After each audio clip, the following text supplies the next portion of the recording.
देखो क्या कहता है, पहला पार्ट का नाम हम लोग का रासायनिक अभिक्रिया और रासायनिक समीकरण, ठीक ना। तो सबसे पहले हम लोग को जानने को मिलता है कि रासायनिक अभिक्रिया क्या है। सबसे पहले किसको मिलता है जानकारी कि रासायनिक अभिक्रिया क्या है। केमिकल रिएक्शन इसको बोलते हैं, इंग्लिश में क्या बोलते हैं, केमिकल रिएक्शन, ठीक ना। तो इसको परिभाषा कैसे देंगे हम लोग, तो ऐसे लिखेंगे कि जब कोई पदार्थ अकेले या तो कोई अन्य पदार्थ से अभिक्रिया करके भिन्न गुण वाला एक या अधिक नए पदार्थ बनाता है।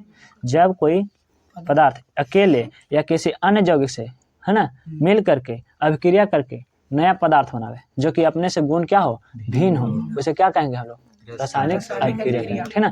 इसे कैसे कहते हैं, रासायनिक अभिक्रिया। जैसे कि यहाँ पर उदाहरण एक लिया गया है कि हाइड्रोजन, है ना, जो कि एक गैस है, और ऑक्सीजन जो कि एक गैस है, इससे क्या बनता है, जल, है ना। तो ये क्या हो जाएगा, रासायनिक अभिक्रिया। क्या हो जाएगा, रासायनिक अभिक्रिया, कोई दिक्कत है ना।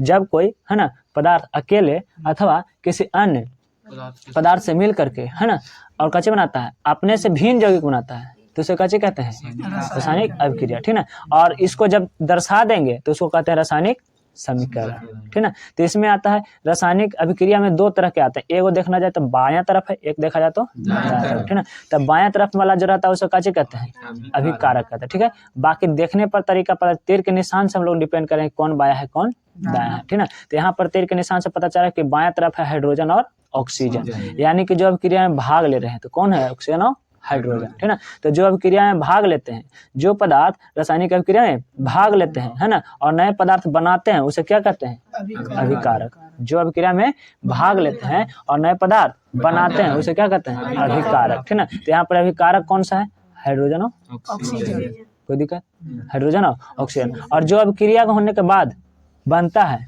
जो अभिक्रिया होने के बाद बनता है उसे काची कहते हैं हम लोग, प्रतिफल, प्रोडक्ट कहते हैं, उसे क्या कहते हैं, प्रोडक्ट, ठीक है। तो यहाँ पर प्रोडक्ट के रूप में काची है, जल है, जबकि अभिकारक के रूप में काची है, हाइड्रोजन और ऑक्सीजन, ठीक है। अच्छा, एक दूसरा उदाहरण लेते हैं, इसमें देखा जाए तो कौन सा रहेगा, है ना। जैसे कि यहाँ पर हाइड्रोजन एक में है H2 + Cl2, यहाँ पर बनेगा 2HCl, ठीक है। तो इसमें कौन है अभिकारक, तो अभिकारक हो जाएगा हाइड्रोजन और क्लोरीन, है ना, हाइड्रोजन और क्लोरीन। अब बन रहा है कौन चीज, हाइड्रोक्लोरिक अम्ल, तो प्रतिफल कौन हो जाएगा, हाइड्रोक्लोरिक अम्ल, कोई दिक्कत।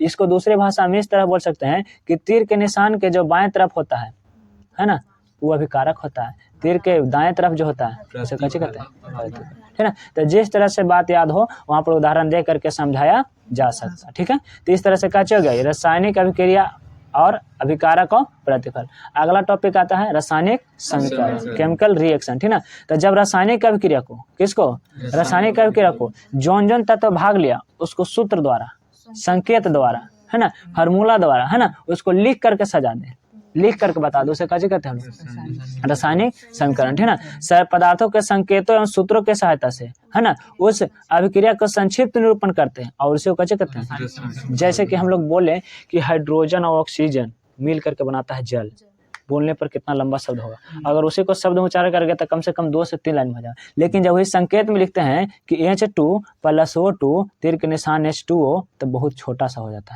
है ना। और इस तरह से संकेत का उपयोग करते हैं क्योंकि संकेत का व्यापक मात्रा में उपयोग पूरा दुनिया में इसी तरह से होता है। हाइड्रोजन को हम लोग इंडिया में बोले H2 तब भी समझेगा, चाइना में बोले फिर भी समझेगा, क्योंकि केमिस्ट्री का लेवल IUPAC नाम में इंटरनेशनल होता है, ठीक है। तो इसको काची कहते हैं, रासायनिक समीकरण, ठीक है। यहाँ पर संकेत में काची दर्शावल है कि H2 + Cl2, तो ये दोनों अभिकारक और ये काची, ठीक है।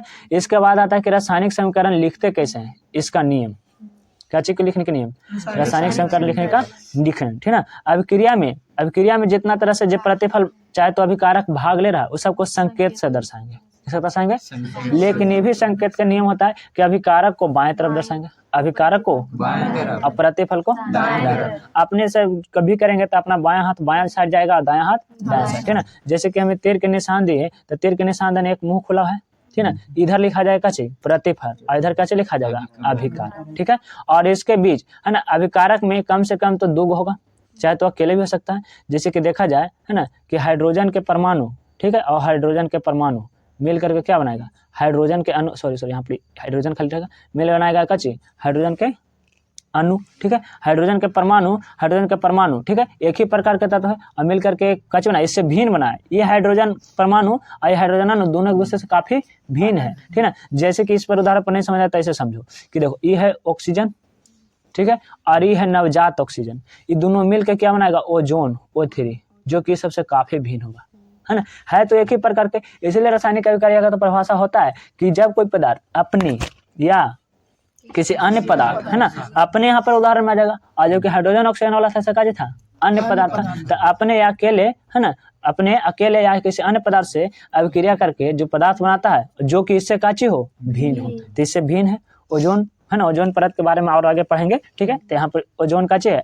इस प्रकार से भिन्न है। अगला पॉइंट का चिन्ह करते हैं कि अभिकारक के बीच प्लस का चिन्ह देते हैं, काची का चिन्ह देते हैं प्लस। जैसे कि देखा गया तो हाइड्रोजन प्लस O2 लिखे थे, तो यहाँ पे काची का चिन्ह दिए, है ना। तो उसको गौर से देखा जाए तो वहाँ पर से बात साफा साफा पता चल जाता है। अभिक्रिया प्रतिफल उनके संकेतों के बीच अनुसूत्रों को पदों के दाईं ओर लिखा जाता है। जो प्रतिफल बनेगा उसको कहाँ लिखेंगे, दाईं ओर, ठीक ना। और अगर प्रतिफल में 2 गो बने तो उसको भी काची के रूप में देंगे, Cl के रूप में, प्लस के रूप में देंगे, काची के रूप में देंगे, प्लस, है ना।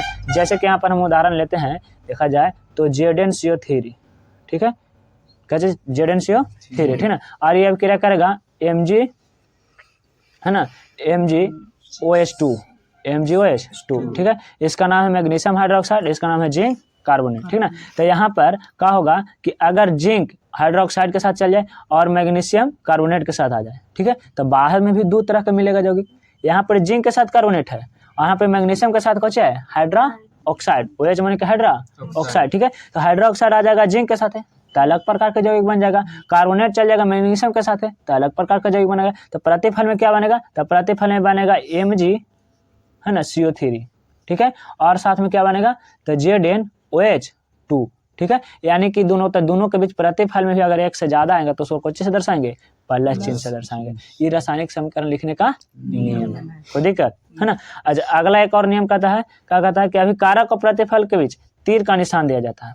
कैसे का निशान दिया जाता है, तीर का निशान किस लिए दिया जाता है, ताकि पता चल जाए कि अभिकारक कौन है, प्रतिफल, ठीक ना, किस तरफ से हो रहा है। जैसे कि यहाँ पर एक उदाहरण न दे करके बल्कि समीकरण के रूप में दर्शाया, जैसे कि A + B, ठीक है, ये हो जाएगा अभिकारक।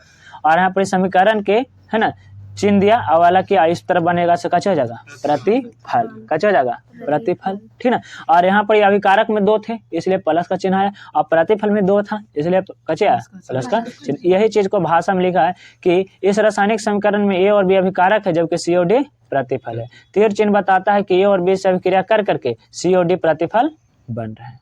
यहाँ तक कोई दिक्कत है ना। अगला टॉपिक में आता है कि असंतुलित और संतुलित समीकरण क्या है।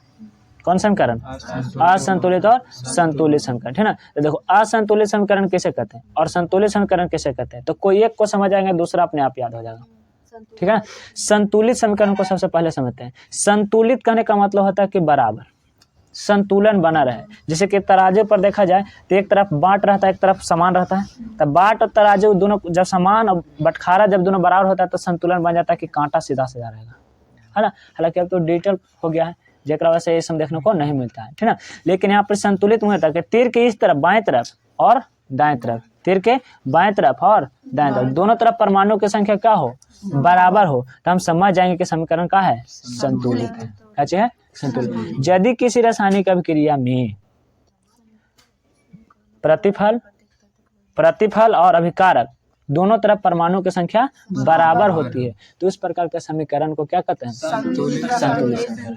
यहाँ तक कोई दिक्कत है ना। जैसे कोई उदाहरण में देखा जाए तो यहाँ पर क्या लिखा हुआ कि, है ना, हाइड्रोजन 4 गो है, 2 दूना के 4 गो, और ऑक्सीजन 2 गो है, ठीक ना। तो अभिक्रिया बना तो इधर बना 2H2O, तो यहाँ पर हाइड्रोजन भी 4 गो है और ऑक्सीजन में क्या है ना, यहाँ पर हाइड्रोजन 4 गो है कि नहीं है, 2 दूना के 4 हाइड्रोजन और ऑक्सीजन आगे 2, आगे जब अगर रहेगा अंक तो इसका मतलब है कि दोनों का दुगना है, ठीक है। ऑक्सीजन भी 2 और हाइड्रोजन भी, तो हाइड्रोजन से पहले से 2 था, अब 2 से 2 गुना कर देंगे तो कितना हो जाएगा, 4। तो इधर 4 हाइड्रोजन 2 ऑक्सीजन, तो इधर भी 4 हाइड्रोजन 2 ऑक्सीजन, कोई दिक्कत है ना। यानी कि संतुलित है या असंतुलित, तो संतुलित समीकरण है। कैसा समीकरण है, संतुलित समीकरण, ठीक ना। उसी के बाद आता है दूसरा उदाहरण कि H2 + Cl2, यानी कि हाइड्रोजन 2 तो इधर हाइड्रोजन 2 और क्लोरीन 2, तो 2 आगे लगल है तो क्लोरीन के आगे भी 2 लगल है, यानी कि भी समीकरण क्या है, संतुलित। संतुलित समीकरण का उदाहरण है। किसका उदाहरण है, कोई दिक्कत है ना। इसके बाद आता है असंतुलित समीकरण। कौन सा समीकरण, तो असंतुलित समीकरण उसके विपरीत हो जाएगा। कि दोनों तरफ परमाणु की संख्या बराबर नहीं हो, तो उसे क्या कहेंगे? असंतुलित समीकरण। जैसे कि देखा जाता है यहाँ पर वही समीकरण को दूसरा रूप में दिया गया है, यहाँ पर H2 प्लस O2, ठीक है, तो यहाँ पर 2H2O लिखा है, ठीक है, तो इधर में ऑक्सीजन दुग है, ठीक है, और यहाँ पर भी ऑक्सीजन दुग है, इधर हाइड्रोजन कितना हो जाएगा? 4, लेकिन यहाँ पर हाइड्रोजन कितना है? 2। अगर यहाँ पर 2 लिख देंगे तब तो संतुलित हो जाएगा, लेकिन 2 नहीं लिखेंगे तो क्या चलेगा? तो इसी प्रकार से समीकरण न संतुलित और संतुलित पहचानने को रहेगा, तो दोनों तरफ प्रत्येक प्रकार के परमाणु के संख्या को गिनेंगे कि के गो परमाणु है। अगर दोनों तरफ बराबर हो जाएगा, और ये नहीं कि ऐसे कर देना है कि इधर 2 और 2 4 और इधर 2 और 2 4, ऐसे नहीं करना है। हाइड्रोजन के देख लेना हर एक तत्व होता है, ठीक है, इसलिए इसको ध्यान रखने से पहले कम से कम 1 से लेकर 30 तक के सभी परमाणु संख्या, परमाणु संकेत याद होना चाहिए, ठीक है, और कुछ के तो परमाणु भार भी, और इसके बाद वाले भी कुछ प्रमुख तत्व जैसे कि सोना, चांदी, पारा, कैडमियम, ठीक है, ये सब के, ठीक है, तो इसको हम बता देंगे बाद में। अभी आते हैं काची आगे के बाद, ठीक है, कि रासायनिक समीकरण से का सूचना मिलता है? कौन समीकरण?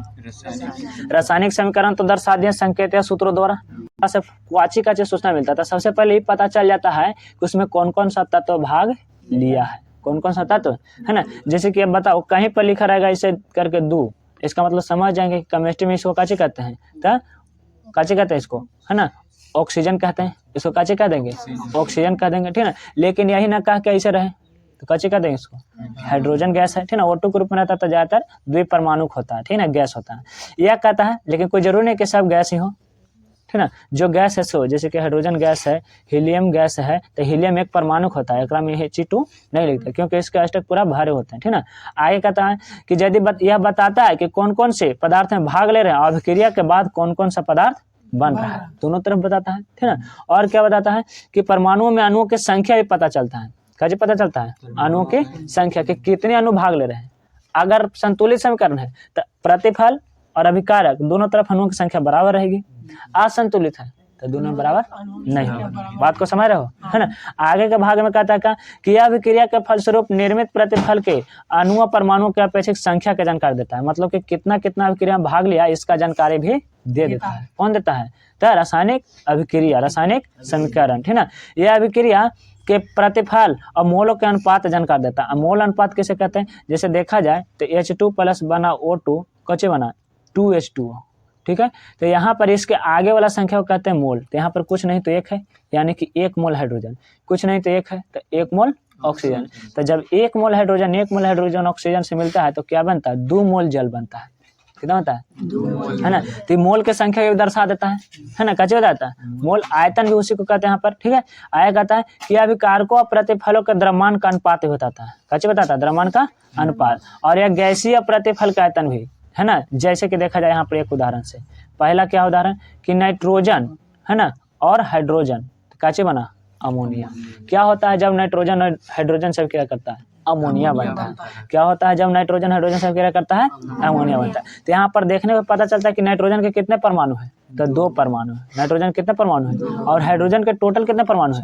तो 3 आगे लिखा है और 2 तो 3 दूना के 6 परमाणु। जबकि अमोनिया कितने? तो परमाणु नहीं है, यौगिक के अणु होते हैं। यौगिक क्या होते हैं? अणु। और तत्व क्या होते हैं? परमाणु। बात को समझ रहे हो?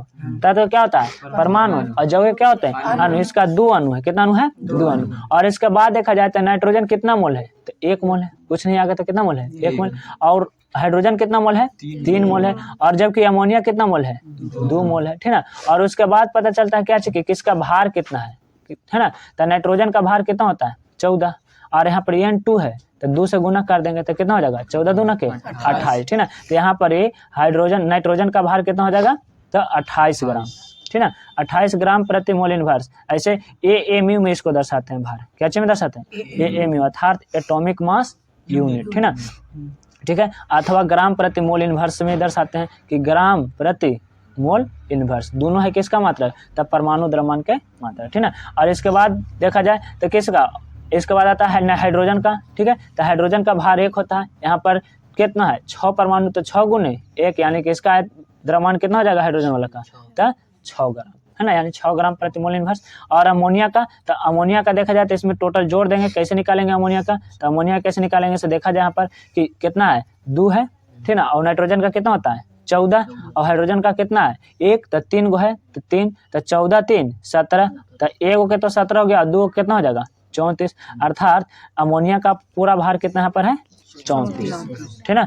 अब आता है इसका आयतन कितना है, तो नाइट्रोजन के आगे 1 है तो आयतन कितना हो जाएगा 1 आयतन, हाइड्रोजन के आगे 3 है तो इसका 3 आयतन, अमोनिया का कितना है 2, इसलिए तो हम बोल चुके थे कि मोल और आयतन लगभग समान दर्शाते हैं, ठीक ना। और इसके बाद क्या आता है एसटीपी पर, है ना, एसटीपी पर, ठीक ना। एसटीपी पर क्या होता है तो 22.4 लीटर, इसको कहते हैं ना साधारण ताप पर, ठीक ना, साधारण कमरा के ताप पर उसको कहते हैं क्या चीज एसटीपी, ठीक है। तो यहाँ पर कितना हो जाएगा, तो हाइड्रोजन के 1 अणु, नाइट्रोजन के यहाँ पर 1 अणु है ना, तो इसका केवल 22.4, यहाँ पर 3 अणु है तो 3 गुने 22.4, यहाँ पर 2 अणु है तो इसमें कितना हो जाएगा 2 गुने 22.4, कोई दिक्कत है ना। समीकरण से कितने से पता चला, तो पहले उसका परमाणु का नाम, वो कितने अणु है, मोल कितना है, द्रव्यमान कितना है, आयतन कितना है, एसटीपी पर कितना है, इस तरह से इन सब बातों का पता चलता है, किससे, रासायनिक समीकरण से। यहाँ तक कोई दिक्कत। रासायनिक समीकरण के उपयोग में लाभ, अगला टॉपिक आता है कि रासायनिक समीकरण के उपयोग में लाभ, है ना। तो इसका बहुत सारा लाभ है। सबसे पहले कि लिखने में जगह कम लेता है ना, लिखने से, है ना, कम जगह लेता है, जो छोटे छोटे कांपे बचाता है उसके लिए तो फायदेमंद है, इतना सा पेज में कितना समीकरण लिख देगा, है ना, लेकिन उसका जो दिमाग में आइडिया रहता है। दूसरा, कागज पर ही कम समय लेता है ना, कम स्थान भी लेता है, लिखने में समय भी कम लगता है ना। और रासायनिक समीकरण की सहायता से प्रतिफल के एक निश्चित मात्रा निर्माण के लिए अभिकारक के द्रव्यमान की गणना किया जा सकता है। जैसे कि मान लो हम लोग कभी प्रयोग में जाने के, प्रयोगशाला में जाने के मौका मिले, है ना, और कहेगा कि प्रयोगशाला में मीथेन बना के दिखाया जाए, तो कम से कम हमको इतना जानकारी होना चाहिए ना कि मीथेन का सूत्र CH4 होता है, इसमें कार्बन तत्व को लेना है, हाइड्रोजन तत्व को लेना है, इसका कितना आयतन लेना है, हाइड्रोजन का कितना आयतन लेना है। तो समीकरण के बारे में जानकारी ले करके हम लोग प्रयोगशाला में कैसे कर सकते हैं, सहूलियत कर सकते हैं, ठीक ना। आगे क्या कहता है कि विश्व में सभी प्रकार, है ना, विश्व में पूरा दुनिया जितना भी सभी प्रकार के देश है ना, सभी में एक ही प्रकार का रासायनिक संकेत का उपयोग किया जाता है। यानी कि हम लोग कमेटी इंडिया में पढ़ते हैं और अमेरिका के लैब में जाकर प्रयोग करते हैं तो वहाँ पर भी आसानी होगा, है ना। नहीं, भाषा के अंतर हो सकता है बोलचाल में, क्योंकि हम लोग बोलेंगे हिंदी और वहाँ पर बोलेगा है ना इंग्लिश, और वो भी इंग्लिश अमेरिकन इंग्लिश, और हम लोग इंग्लिश से बोलेंगे तो इंडियन इंग्लिश, तो थोड़ा सा क्या बदलाव रहता है, बाकी बात की बात है, ठीक ना। और कहता है संपूर्ण विश्व में एक ही प्रकार का संकेत का उपयोग किया जाता है ना। यानी कि ऑक्सीजन का संकेत का जो होता है O2, खाली इंडिया में होगा, पूरा दुनिया में भी O2 का है कचे, O2 का देगा मतलब समाज कचे है ऑक्सीजन, ठीक है। अब आगे आता है अभिक्रिया का दूसरा रूप, जिसको कचे कहते हैं ऊष्माक्षेपी और ऊष्माशोषी, ठीक ना। तो इसको एकदम सरल भाषा में याद रखेंगे, ऊष्माक्षेपी, तो ऊष्माक्षेपी नहीं करेंगे, ऊष्माशोषी से याद रखेंगे। ऊष्माशोषी किसे कहते हैं, तो अभिक्रिया में काची करे, ऊष्मा का अवशोषण करे, शोषी सोखने वाला, ऊष्मा का जो शोषण करता है, सोखता है, उस अभिक्रिया को काची कहते हैं ऊष्माशोषी, ठीक ना। और ऊष्मा का जो काची करता है, निकालता है, उसे कहते हैं ऊष्माक्षेपी। तो अगर एक याद रहेगा ऊष्माशोषी तो ऊष्माक्षेपी नहीं याद हो जाएगा। तो ऊष्माशोषी किसे कहते हैं, तो जिस अभिक्रिया में ऊष्मा का अवशोषण होता है, ठीक है। साधारणतः अगर देखा जाए तो ऊष्मा का शोषण पौधा अपना श्वसन में करता है ना। पौधा जब श्वसन प्रक्रिया करता है तो कार्बन डाइऑक्साइड गैस, और कार्बन डाइऑक्साइड एक गर्म गैस है ना। नहीं तो इसको हम लोग जो सांस लेते हैं तो इसमें ऑक्सीजन लेते हैं, है ना। तो ऑक्सीजन लेने से नहीं बात कर रहा है, गर्म गैस लेने या गर्म गैस छोड़ने से, ठीक ना। तो गर्म गैस छोड़ने से तो छोड़ेंगे तो दूसरा बात है, यहाँ पर ऊष्मा का अवशोषण हो, ठीक ना, और इसमें ऊष्मा का जो अभिक्रिया के बाद ऊष्मा का ऊर्जा निकलता है और इसमें ऊष्मा का सोखता है, तब पौधा का श्वसन किसका उदाहरण हो जाएगा, ऊष्माशोषी, ठीक ना। और इसके बाद आता है विभिन्न प्रकार की अभिक्रिया, ठीक है।